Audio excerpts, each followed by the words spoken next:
نن یو بل مسافر چې دنو هغه د دنیا نه رخصت شو. یو مسافر چې دنو هغه په سعودي عرب کې و، په سعودي عرب نه چې دنو 7 ورځې مخکې راغی کور ته، او ښځې چې دنو تومانچه راواخیسته او د خپل خاوند چې دنو په خپله باندې ویشتو مکمل طور باندې ختم کو.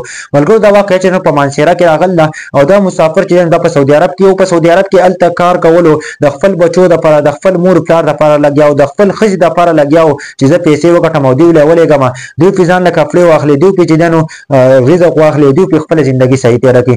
او کله چې خاوند کور ته راغی 7 ورځې وشوې، د هغه نه پس چې دنو ښځه لګي تومانچه رااخلي، په تومانچه باندې خپل خاوند چې دنو مکمل طور باندې د دنیا نه رخصت. یار ډېر افسوسناکه واقعه راغله دا په مانسیره کې دا واقعه راغله، ځکه چې د دې ښځې خاوند چې دنو 7 ورځې مخکې د سعودي عرب نه راغی، چې کله 7 ورځې پس چې دنو دا ښځه ولګېدله او د خپل خاوند چې دنو مکمل طور باندې ختم کو.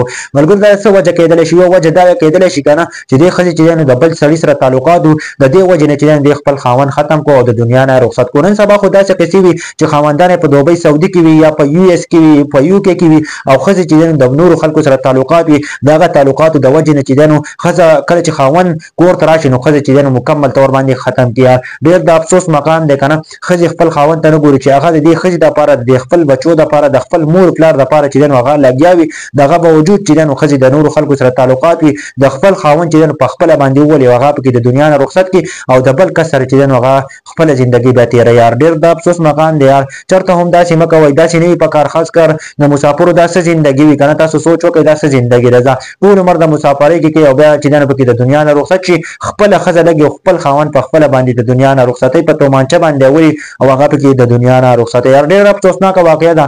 په دې باره کې تاسو څه وایئ؟ زه خو ډېر زیات خفه کړم ځکه چې مسافر ځي او د نورو ملکونو او خاص کر چې دنو هغه د سعودیو چې دنو هغه غلامي کوي، د هغه باوجود چې دنو هغه روپۍ ګټي، هغه ریال ګټي او هغه چې دنو هغه خپل کور ته رالېږي، د هغه باوجود چې دنو ښځه لګي او خپل خاوند چې دنو مکمل طور باندې د دنیا نه رخصتۍ. یار ډېر د افسوس مقام دی. موږ تاسو ته مخکې مو وایو که نه چې د مسافرو څه زندګي و، ټول عمر په مسافرۍ کې تېر کړي او اخر کار د دې دنیا نه لاړ شي. دنیا باندې چېرته هم اعتبار مه کوئ.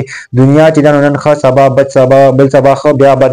دا د دنیا زندګي ده، خو چېرته هم په دنیا باندې اعتبار مه کوئ چې دنیا کې به چې دنو موږ پاتې شو. همیشه دپاره هېڅوک هم نه پاتې کېږي.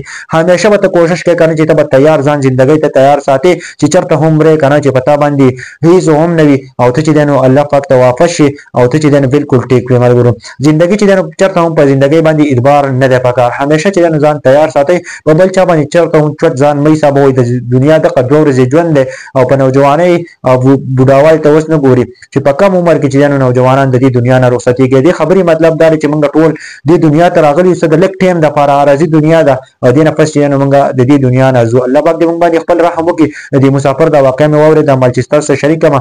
چېرته هم داسې مه کوئ یار، دا د دنیا یو 2 ورځې ژوند دی، ښه یې تېر کړئ او بل چا ته تکلیف هم مه رسوئ. مړه تاسو سوچ وکړئ که نه چې خپله ښځه لګي په خپل خاوند باندې تومانچه ږدي او هغه د دنیا نه رخصتۍ، نو هغه به خامخا د بل چا سره ضرور تعلق وي. ملګرو نو دې ویډیو باره کې څه وایئ؟ ښه غونې کمنټ ضرور وکړئ.